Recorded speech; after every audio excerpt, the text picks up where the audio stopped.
Hello guys, welcome back to your YouTube channel captain P Kumar.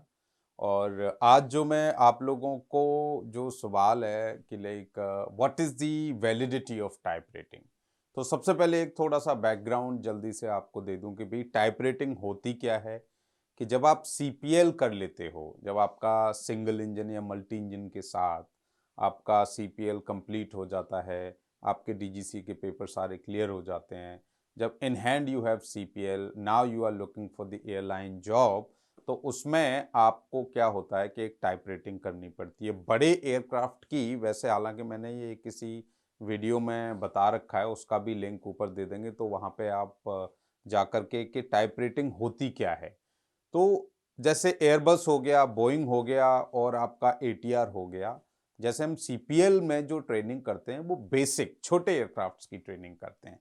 अब उसमें हम 200 लोग तो बैठा नहीं सकते, लेकिन एयरलाइन को बड़े एयरक्राफ्ट चाहिए होते हैं जिससे सैकड़ों लोगों को इधर से उधर किया जा सके ट्रांसपोर्ट के माध्यम से। तो एयर ट्रांसपोर्ट जब आता है तभी हमारी उसमें ज़रूरत पड़ती है एयरलाइंस को। तो उसी के उन बड़े बड़े एयरक्राफ्ट्स की जो रेटिंग होती है, जो ट्रेनिंग होती है, उसी को हम टाइप रेटिंग कह देते हैं। तो अब बात आती है कि टाइप रेटिंग, एक तो इसकी ड्यूरेशन कितनी होती है। आपकी 45 टू 90 डेज की टाइप रेटिंग होती है। ये जो आपका एटीओ होता है, जो आपका ऑर्गेनाइजेशन होता है ट्रेनिंग का, उस पर डिपेंड करता है कि उसकी फैसिलिटीज कितनी फास्ट हैं, कितने इंस्ट्रक्टर्स की अवेलेबिलिटी है, सिम्स की अवेलेबिलिटी कितनी है, कितनी जल्दी आपको स्लॉट्स मिल रहे हैं। तो मिनिमम 45 डेज और मैक्सिमम 90 डेज में आपकी ये ट्रेनिंग हो जाती है। अब बात आती है कि भी इसकी वैलिडिटी कितनी रहती है।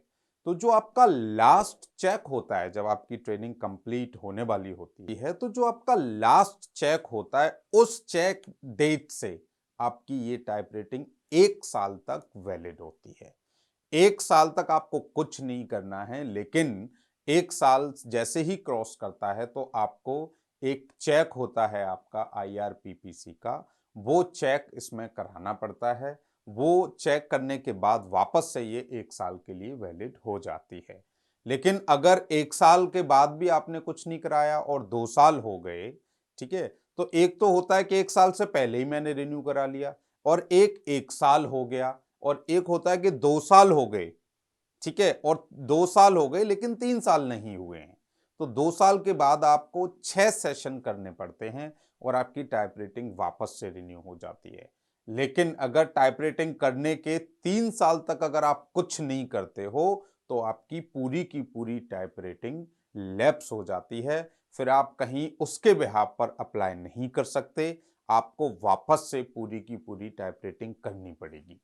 तो अगर आपने टाइप रेटिंग कर रखी है या आप करने का मन बना रहे हैं, तो इस चीज का विशेष ध्यान रखें कि जब तक आपकी टाइप रेटिंग उस मतलब जॉब नहीं लग रही है अगर आपके किसी एयरलाइंस में, तो आप अपनी टाइप रेटिंग को करंट रखें, वो ज्यादा बेहतर है। रीजन कि टाइप रेटिंग को करंट रखने में आपका 1-1.5 लाख रुपए का एक सेशन लगता है, 2 लाख का, डिपेंड करता है कि आप किस ट्रेनिंग इंस्टीट्यूट से आप करते हो।